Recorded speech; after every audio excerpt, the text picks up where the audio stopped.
Sometimes like the oil will make a little, pattern on the other side. Art. You're getting the oil off your face and you're making what's that called? What's that? Rorschach. It's like a Rorschach with the oil on your face. That's gross. What's up, everyone? My name is Leslie Odom Jr, and these are my essentials.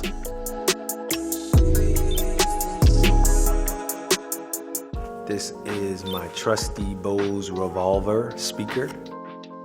I travel quite a bit, and it is the perfect size for a single room, be it a bathroom, bedroom, a hallway. It's just a really powerful little personal speaker. The sound is fantastic. I was away on vacation recently, and I didn't bring, when they send me mixes to listen to stuff, I say my producers, my collaborators, they want me to listen to it on like very specific headphones, and I didn't bring them. So I listened to the mixes on the Bose Resolve, and it's the strangest thing, but you get the surround sound. You really can hear the detail, and you really feel like the sound wraps around you.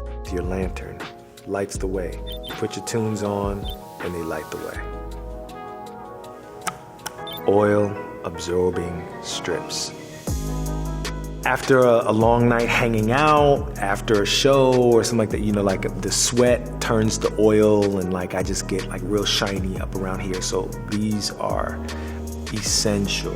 My face gets very oily ever since I was a teenager. These haven't been around my whole life. I was probably in high school when these really became like so widely available. And I've tried lots of different versions of these, like Clean and Clear are kind of one of the most widely available ones. So it doesn't matter where I am in the country or in the world, I can always find these. So like, there's a little sticky thing on there that helps it.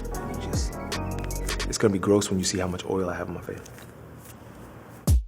This is my trusty hype mic.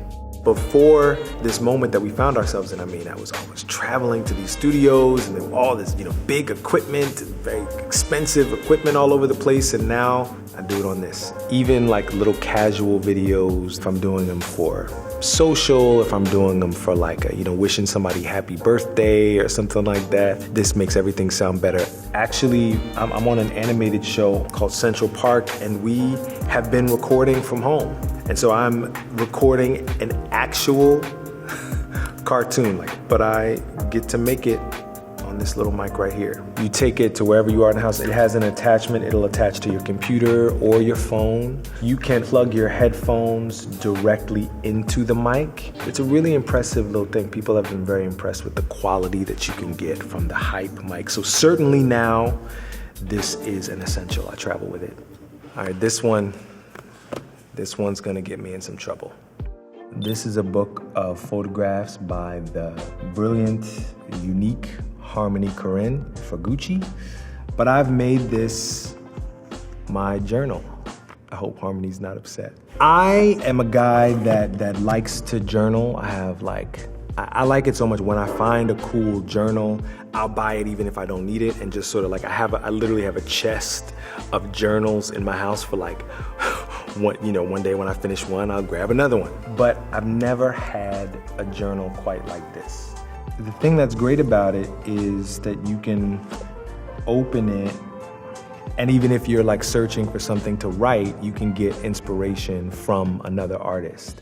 I journal through projects, because usually if I'm in creative process, the thoughts and the inspiration comes quickly, and so I need to have a book close by to write. Let me read you this. While I was making my record, Mister.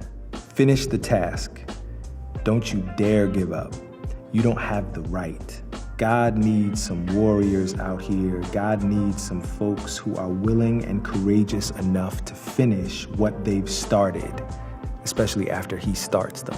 I think inspiration comes from the divine, and so when you are inspired to create something, you gotta finish it. No matter what it takes, you have to finish the task. So I needed to hear that, and so I wrote it down. When somebody finds your work, when another artist finds your work and like makes it personal to them, I would be flattered. I hope Harmony is too. It's my little journal. My cardigan. because I haven't had the best track record of holding on to my things, I don't get really sentimentally attached to a lot of objects. So I bought a sweater in my 20s from this shop on Beverly. I don't even remember the shop, but I spent like $300 on this sweater. Double-breasted, hand-knit black sweater. It went with everything, but I loved the sweater and I lost it. I have mourned the loss of that sweater for 10 years. So I bought this. I did the research and I bought myself this Ralph Lauren cardigan only 10 short years later to replace my double-breasted black hand-knit sweater. I wanted something that was gonna be durable, something that would last. I wanted some style. It's not everybody's cup of tea, but like something that I put on, you know, you might get a couple compliments wearing it. And I wanted something unique. So this one, I really loved the tie. I really loved the waist tie. Shawl collar, come on. It's not bad. I wait until the first sign of a chill. I'm like, oh, it feels like cardigan weather. I wonder if here's my shawl collared Ralph Lauren aging sweater in the back of the closet. Maybe it's time to get my sweater and a cup of hot chocolate. These are my LGR sunglasses. I will admit to you that I spent way too much money in my 20s on sunglasses. The first time I ever got my hands on like a chunk of change, I went to Melrose and I bought myself some sunglasses, some real sunglasses. One day I was telling my friend who's chastising me about how much I'd spent on sunglasses. I was like, you know, but I'm a collector. I have this collection of people are allowed to collect things and I collect sunglasses. He was like, okay, great. So where's your collection?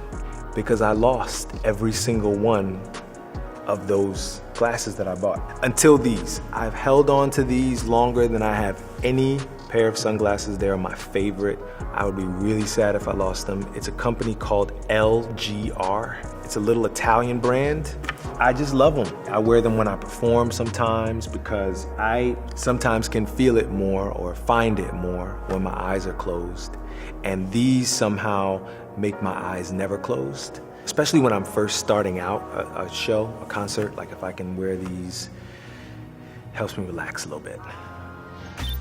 Bevel skincare. I've never been a skincare guy. I've never taken terrific care of my skin. I'm ashamed to say, but I have started now. I did a movie with Regina King in New Orleans called One Night in Miami. 4 black men are the leads of this movie, and so Bevel sent over the skincare for all of us while we were shooting the movie. I wear a prosthetic nose in the movie. A couple of the guys had to shave regularly, and Bevel started as a shaving company specifically designed for black men and men of color, because that's a tricky thing for us. And then they moved on to skincare and other things, and this is just my favorite skincare line that I've ever used.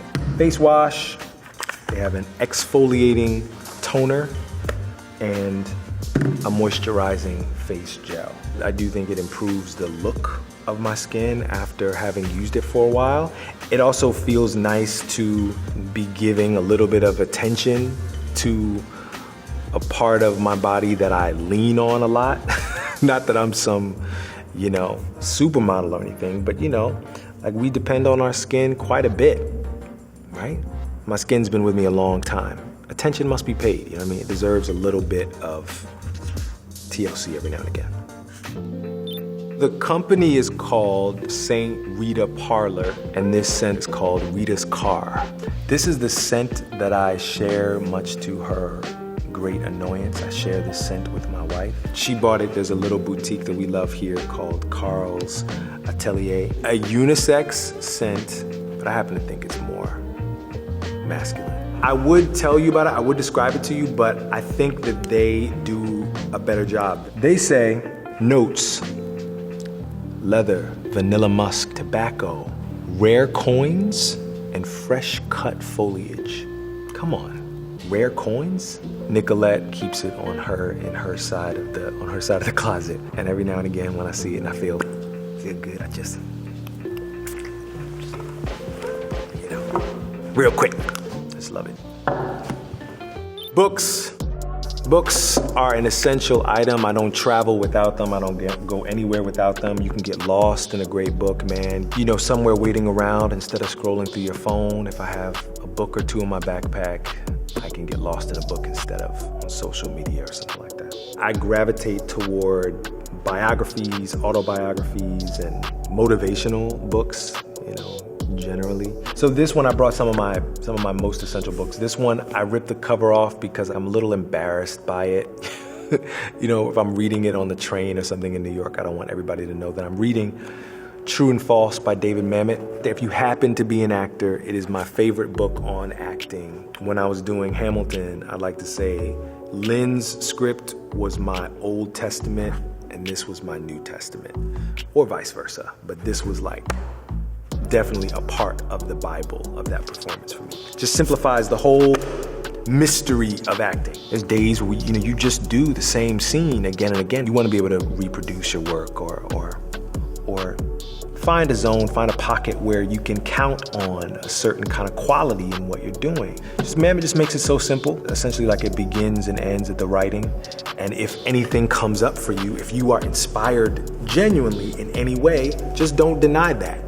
Don't block that, don't stop that. And that is your responsibility, full stop. It's a great book. This is my favorite poetry book. I found this book at a book sale while I was in college. I paid $2 whole for this book, and it just changed my life. You know, it's written by my favorite poet, John Hodgett, but it's not like I know a ton of poets. You know, I just happen to like this guy. And this book, especially right now in this country, a book I think that is just essential to understanding where we are and how we got here, is called We Were 8 Years in Power by Mr. Ta-Nehisi Coates. Essential reading list. This is my favorite luggage that I've ever bought from a company called Away. Has a battery for inevitably when my phone dies at the airport or the train station or whatever.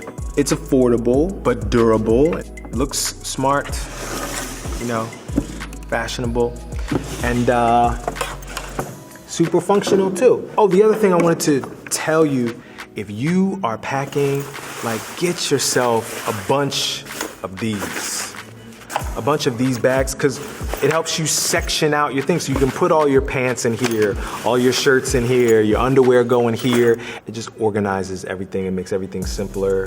I've learned to be a light packer. I kind of take pride in that. I kind of take pride in how little luggage I can travel with. My wife and I got 3 of these each. So I have this one, slightly larger for the big vacations, for the family vacations.